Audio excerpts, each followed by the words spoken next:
Hi students, welcome to my YouTube channel Sharma education. तो आज हम इस वीडियो में डिस्कस करने वाले हैं कि इग्नू के एग्ज़ाम में राइट स्ट्रक्चर क्या है आंसर लिखने के। क्योंकि बहुत से स्टूडेंट्स का ये बहुत डाउट होता है कि वो एग्ज़ाम में तो बहुत अच्छे से आंसर लिख के आते हैं, क्योंकि वो आंसर तो सही लिख के आते हैं, लेकिन क्या राइट वे है, वो राइट वे से आंसर नहीं लिखते, जिनके कारण उसकी बहुत सारी बैक आ जाती है। और उनको ऐसा नहीं कि उनको आता नहीं है, आंसर आंसर आता है, सब कुछ पता है, लेकिन वो गलत तरीके से लिखते हैं, उनकी तभी बैक आती है।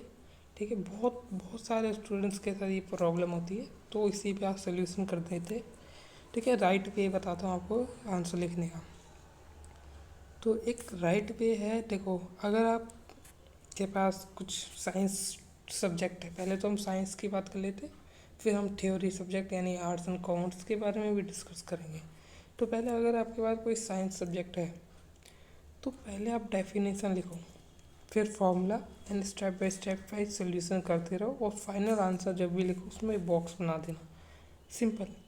लॉन्ग आंसर करने की भी ट्राई कर सकते हो आप। लॉन्ग आंसर जितना लॉन्ग लिखोगे उतना आपका बेनिफिट होगा, क्योंकि मैथ्स में तो आप लॉन्ग कर ही दोगे ना। ऐसा नहीं कि लॉन्ग के चक्कर में आप 15 सीट मैक्सिमम, अगर 10 मार्क्स का है तो 5 सीट भर सकते हो आप, 5 पेजेस सीट में, एंड 5 मैक्सिमम बस। क्योंकि ज़्यादा लिखोगे फिर वहाँ पे आंसर एक्स्ट्रा सीट नहीं मिलती है, तो आपके सारे आंसर नहीं लिखे जाएंगे।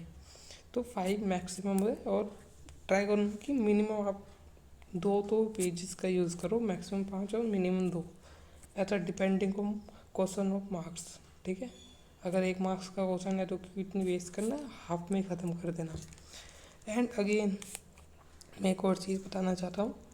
पहले अब मैथ्स में क्या है, डेफिनेशन की यूज़ नहीं होगा, तो आप गिवन वगैरह लिख देना, ये फिजिक्स केमिस्ट्री वगैरह के लिए, कि उसमें डेफिनेशन का भी यूज़ होता है। पहले आप गिवन लिखना, उसके बाद step by step solution. And जहाँ भी आप, अगर इस मैथ्स के लिए तो मैं सेपरेट वीडियो भी बना देता हूँ, बट मैं थोड़ा सा इसमें एक्सप्लेन कर देता हूँ। देखो, जैसे कि आप पहले गिवन लिख दो, पहले आप गिवन लिखना, ठीक है। फिर उसके बाद आप जो भी स्टेप पे फॉर्मूला लगाओगे साइड में उसका, मतलब जैसे आपने कुछ स्टेप करा उस पर कोई फॉर्मूला अप्लाई हो गया तो साइड में उसका फॉर्मूला लिख देना। तो उसके बाद जब प्रॉपर जो फाइनल आंसर होगा उसमें एक बॉक्स बना देना ऐसे करके, तो आपका आंसर सही तरीके से होगा और फिर अच्छे मार्क्स भी मिल जाएंगे। तो ये तो था आपका मैथ्स या थ्योरी एग्ज़ाम के लिए। फिजिक्स के लिए भी आप पहले डेफिनेशन वगैरह यूज़ कर सकते हो, डायग्राम भी बना सकते हो। ठीक है, अगर डायग्राम है तो डायग्राम जरूर बनाना। ठीक है, अब आते हैं थ्योरी एग्ज़ाम के लिए। जो थ्योरी के एग्ज़ाम होते हैं, जैसे केमिस्ट्री, सॉरी, इकोनॉमिक्स भी थोड़ा सा न्यूमेरिकल है, बट थ्योरी उसमें ज़्यादा आती है। हिस्ट्री, पॉल, ज्योग्राफी एक्सेट्रा, बहुत सारे सब्जेक्ट हैं उसके लिए। पहले आप इंट्रोडक्शन दोगे, छोटा सा क्या लिखना है, जैसे कि आपका बिगिन विथ शॉर्ट इंट्रोडक्शन होना चाहिए। डेफिनेशन की अप्लाई अगर हो रही है तो नहीं, वैसे तो आप यही करो नॉर्मली, आप इंट्रोडक्शन देना, इंट्रोडक्शन। ठीक है, जो भी आपके आंसर में मैच करता हो। दूसरा दूसरा क्या करो, मेन बॉडी जो होती है, ऊपर तो आपने इंट्रोडक्शन दे दिया, मेन बॉडी क्या होती है, पॉइंट बाय पॉइंट आप लिखना। नंबर लिस्ट बोल्ड करना, जैसे पॉइंट भी आप पॉइंट में आंसर लिख रहे हो तो 1 2 3 4 5 ऐसे करके आंसर लिखना। इफ़ अगर आपके पास डायग्राम है, फॉर्मूला है, तो ज़रूर उसको अप्लाई करना।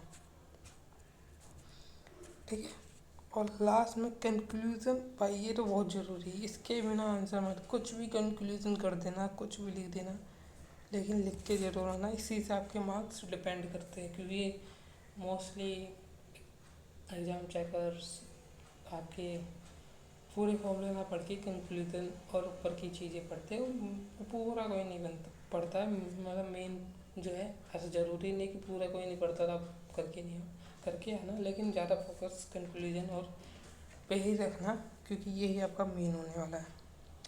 तो मेनली आपका यही होता है।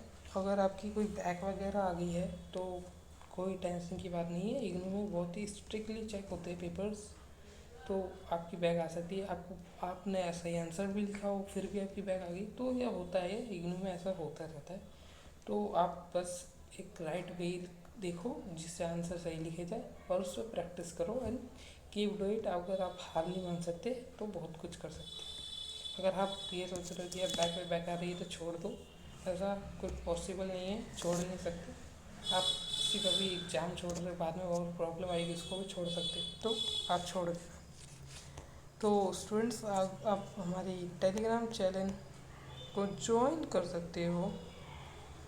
उस पर बहुत सारे स्टूडेंट्स ज्वाइन हैं जो अपने डाउट्स पूछते हैं, पर सब्जेक्ट वाइज कुछ भी डाउट्स होते हैं उनके यूनो से रिलेटेड या सब्जेक्ट पढ़ाई से रिलेटेड, वहीं पे हम सॉल्व कर देते हैं। तो उसके लिए ज़्यादा वीडियो बनानी नहीं पड़ती। तो आप अगर आपका भी कोई डाउट है तो आप टेलीग्राम पे पूछ सकते हो। तो आपको मिलते हैं हम अगली वीडियो में।